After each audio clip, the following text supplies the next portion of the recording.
तेरी चाहते तेरा अंदाज दिल का संभाला है बरसों से ये राज दिल ने।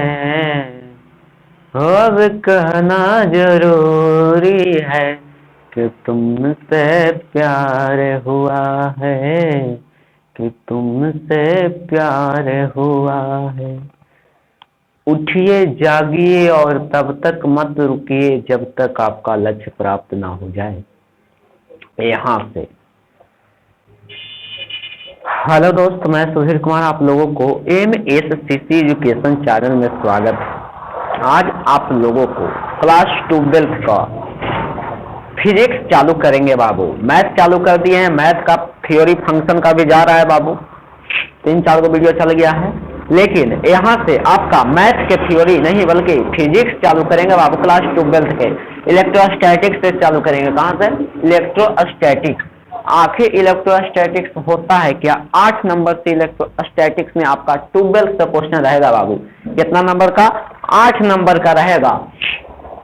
8 नंबर का इलेक्ट्रोस्टैटिक्स पढ़ना है आपको। इलेक्ट्रोस्टैटिक्स इतना अच्छा से खत्म करेंगे, इतना अच्छा से एक एक पॉइंट तोड़ के खत्म करेंगे।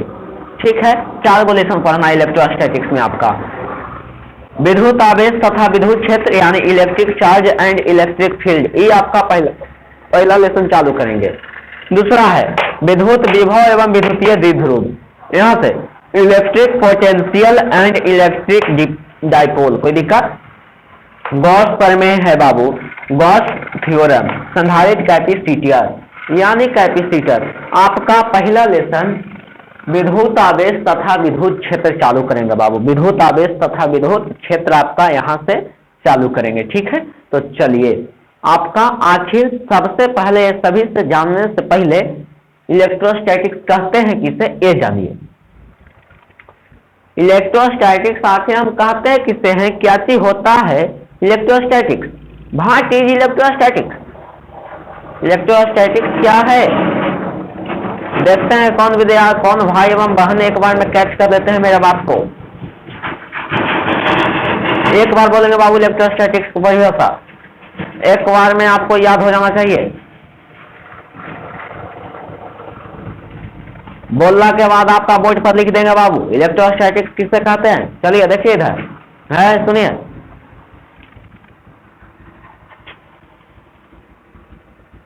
फिजिक्स का वह विशेष शाखा है, सुनिए एक बार बोलेंगे बाबू, एक बार से ज्यादा नहीं।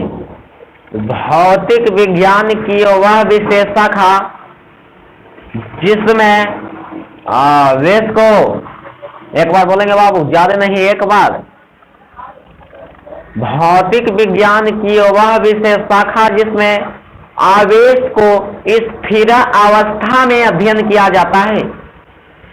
सुनिए, भौतिक विज्ञान की वह विशेष शाखा जिसमें आवेश को स्थिर अवस्था में अध्ययन किया जाता है विद्युत स्थैतिक यानी इलेक्ट्रोस्टैटिक्स कहते हैं। एक बार सुनिए, भौतिक विज्ञान की वह विशेष शाखा जिसमें आवेश को स्थिर अवस्था में अध्ययन किया जाता है आपका इलेक्ट्रोस्टैटिक्स कहलाता है। कोई दिक्कत? आखिर हम इलेक्ट्रोस्टैटिक्स कहते किसे, इलेक्ट्रोस्टैटिक्स होता क्या है, ध्यान से समझिएगा। भौतिक विज्ञान की वह विशेष शाखा जिसमें आवेश को स्थिर अवस्था में अध्ययन किया जाता है इलेक्ट्रोस्टैटिक्स कहलाता है। क्या चीज कहलाता है? इलेक्ट्रोस्टैटिक्स। चलिए बाबू लिख देते हैं, देखिएगा। भौतिक विज्ञान की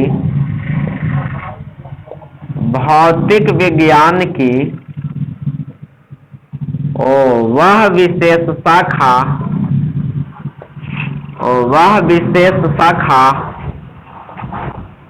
जिसमें आवेश को स्थिरावस्था में अध्ययन किया जाता है, अध्ययन किया जाता है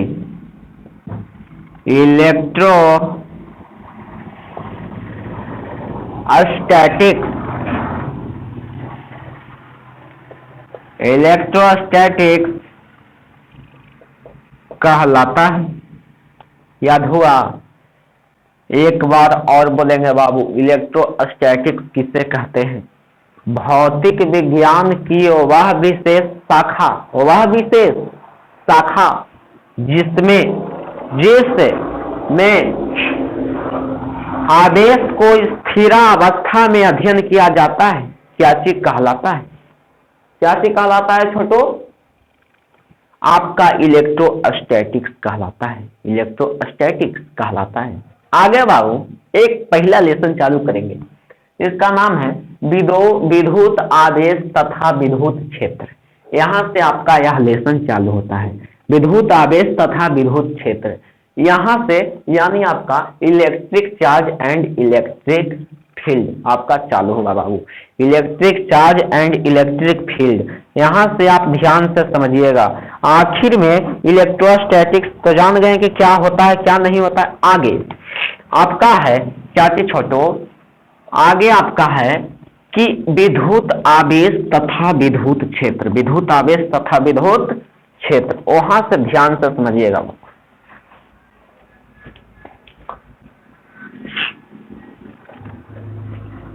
ध्यान से समझिएगा बाबू।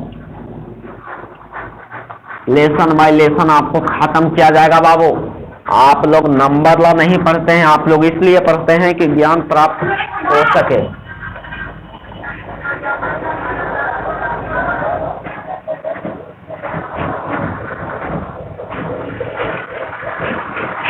एक वैज्ञानिक आए बाबू जिनका नाम था थेल्स। क्या नाम था बाबू? थेल्स।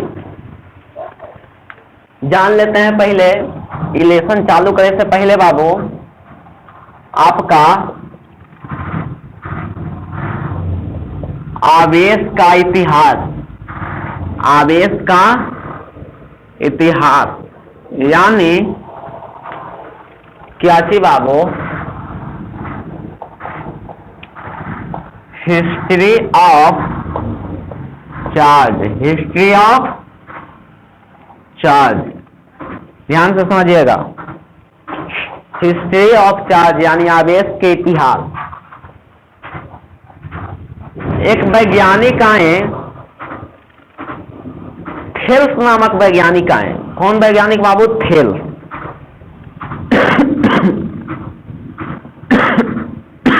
थेल्स नामक वैज्ञानिक आए 600 ईसा पूर्व में, 600 ईसा पूर्व में थेल्स नामक वैज्ञानिक आए। यह आकर बताएं घर्षण से विद्युत उत्पन्न होना, घर्षण से विद्युत उत्पन्न होना। कौन बताए बाबू?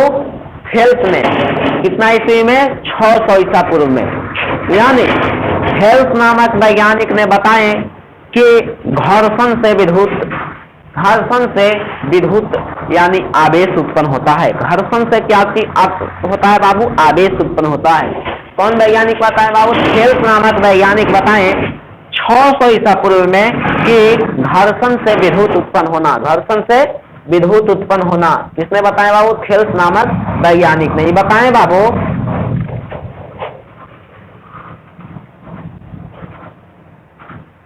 ये बताएं बाबू क्या थी कि जब अंबर से, क्या थी बाबू? अंबर एक पदार्थ है बाबू। कैसा पदार्थ है? आप बबूल के पेड़ देखे होंगे, उसमें से एक पतला पतला दूध ऐसा निकलता है, क्या बोला जाता है? अंबर बाबू। बताएं कि अंबर से जब बिल्ली के खाल से जब आप दोनों को आपस में रगड़ा जाता है तो उससे कुछ छोटी छोटी वस्तुएं आकर्षित होती हैं। यहां से समझिएगा। सबसे पहले थेल्स नामक वैज्ञानिक 600 ईसा पूर्व में यह बताएं कि घर्षण से विद्युत उत्पन्न होता है, विद्युत आवेश उत्पन्न होता है। यानी 600 ईसा पूर्व में थेल्स नामक वैज्ञानिक बताएं कि घर्षण से विद्युत उत्पन्न होता है। कोई दिक्कत? तुमने बताया कि जब अंबर पदार्थ से बिल्ली के खाल को रगड़ा जाए, इन्होंने बताया कि जब अंबर पदार्थ से बिल्ली के खाल को रगड़ा जाए तो उससे कुछ छोटे छोटे आकर्षित होने वाले पदार्थ उत्पन्न होते हैं। क्या क्या होते हैं बाबू? पदार्थ उत्पन्न होते हैं।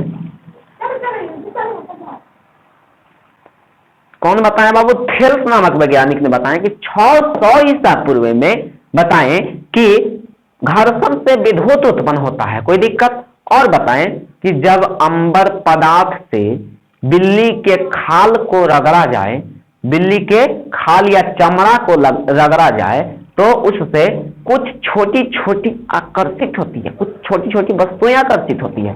क्या चीज होती है? वस्तुएं आकर्षित होती है। और इन्होंने बताया, या आप इस तरह से सोच सकते हैं, जब प्लास्टिक के कंघी देखे होंगे तो आप बाल में रगड़ते हैं और बाल में रगड़ने के बाद छोटा छोटा कागज के टुकड़ा ले लीजिएगा और ऐसे कीजिएगा तो आकर्षित होगा, इसके कारण आवेश उत्पन्न होता है। यानी उन्होंने बताया कि जब अंबर पदार्थ से बिल्ली के खाल या चमड़ा को रगड़ा जाए, चमड़ा को रगड़ा जाए तो क्या चीज विद्युत आवेश उत्पन्न होता है। यानी छोटी छोटी वस्तुओं को आकर्षित करने का गुण उत्पन्न होता है।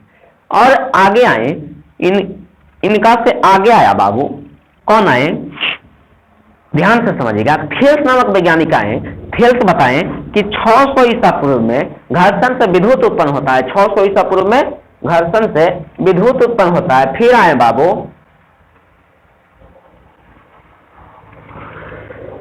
फिर आगे आया डॉक्टर विलियम गिलबर्ट। कौन आए? डॉक्टर विलियम गिलबर्ट आए और आकर कहें कि आवेश शब्द का नामकरण किए। आवेश शब्द का क्या किए? नामकरण किए। यानी आपसे पूछेगा कि आवेश शब्द का नामकरण किसने किया था? डॉक्टर विलियम गिलबर्ट ने। अगर आपसे पूछे क्या कि घर्षण से विद्युत उत्पन्न होना किसने बताया था, तो थेल्स ने। किसने बाबू? थेल्स ने। ये चैप्टर खत्म होने के बाद तुरंत भर में ऑब्जेक्टिव करवाएंगे। यानी डॉक्टर विलियम गिलबर्ट ने आवेश शब्द का नामकरण कराया। आवेश शब्द का क्या चीज कराया? नामकरण कराया। फिर बाबू एक पुस्तक के रचना किए जिसका नाम था the magnet book. The magnet book. Magnet पुस्तक की रचना किसने किया बाबू? विलियम गिलबर्ट ने। किसने? विलियम गिलबर्ट ने। आगे बाबू क्या चीज हुआ?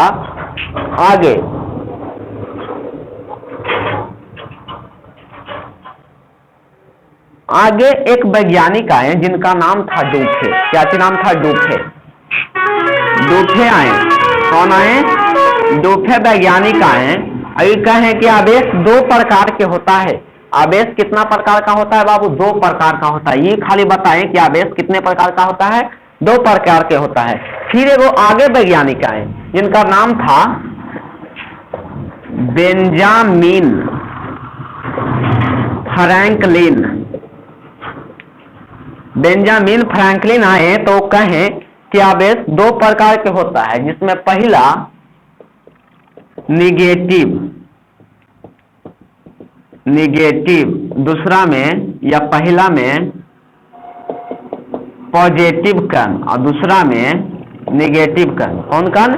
नेगेटिव कण। यानी सबसे पहले थेल्स नामक वैज्ञानिक आए 600 ईसा पूर्व में और आकर बताएं कि जब घर्षण से विद्युत उत्पन्न होना, कौन वैज्ञानिक बताएं? थेल्स नामक वैज्ञानिक बताएं। कितना ईस्वी में? 600 ईसा पूर्व में। फिर आगे आए और इन्होंने बताया कि जब अंबर पदार्थ से बिल्ली के खाल या चमड़ा को रगड़ा जाए तो उससे आवेश उत्पन्न होता है। उससे क्या होता है? आवेश उत्पन्न होता है। फिर आगे एक वैज्ञानिक आए जिसका नाम था विलियम गिलबर्ट। इन्होंने क्या किया? आवेश शब्द का नामकरण किया। आवेश शब्द का क्या किया? नामकरण किया। किसने किया बाबू? डॉक्टर विलियम गिलबर्ट ने। फिर विलियम गिलबर्ट किए द मैग्नेट पुस्तक की रचना, यानी द मैग्नेट पुस्तक की रचना किसने की है? William Gilbert. फिर आगे डुफे नामक वैज्ञानिक आए और वो कहे कि आवेश दो प्रकार के होता है, आवेश दो प्रकार के होता है। कोई दिक्कत? ये खाली बताएं कि आवेश दो प्रकार के होता है। फिर आए बेंजामिन फ्रैंकलिन। अब बेंजामिन फ्रैंकलिन आए तो दो प्रकार के जो आवेश होता है उनका नाम दिए, जिसका नाम पहले दिए पॉजिटिव चार्ज, क्या कि बाबू? पॉजिटिव चार्ज, और दूसरा में दिए निगेटिव चार्ज, पॉजिटिव चार्ज और निगेटिव चार्ज। फिर आगे आता है आपका आवेश, यह आपका आवेश का इतिहास था। आगे छोटो ध्यान से समझिएगा, आगे आता है आवेश। आवेश किसे कहते हैं, आखिर ये क्या होता है क्या नहीं होता है? ये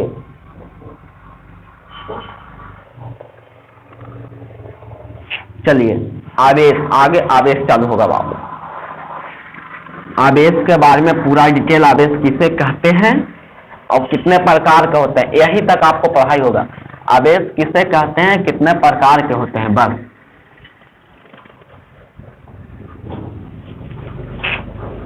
आवेश किसे कहते हैं देखते हैं, एक बार बोलेंगे, एक बार में सुन के याद कर लीजिएगा। आवेश किसी पदार्थ का वह गुण है, आवेश किसी पदार्थ का वह गुण है जिसकी सहायता से किसी बिंदु पर विद्युत क्षेत्र की तीव्रता का अध्ययन किया जाता है। क्या कहलाता है? आवेश। क्या कहलाता है? आवेश। एक बार बोलेंगे बाबू, ध्यान से समझिएगा, आवेश किसे कहते हैं। एक बार बोलेंगे फिर लिख देंगे बाबू। देखते हैं किन भाई एवं बहनों को शक्ति है याद करने का। आवेश किसे कहते हैं? आवेश यानी चार्ज, आवेश यानी चार्ज।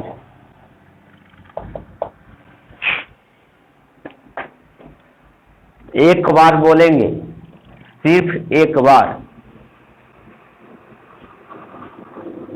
सिर्फ एक बार बाबू।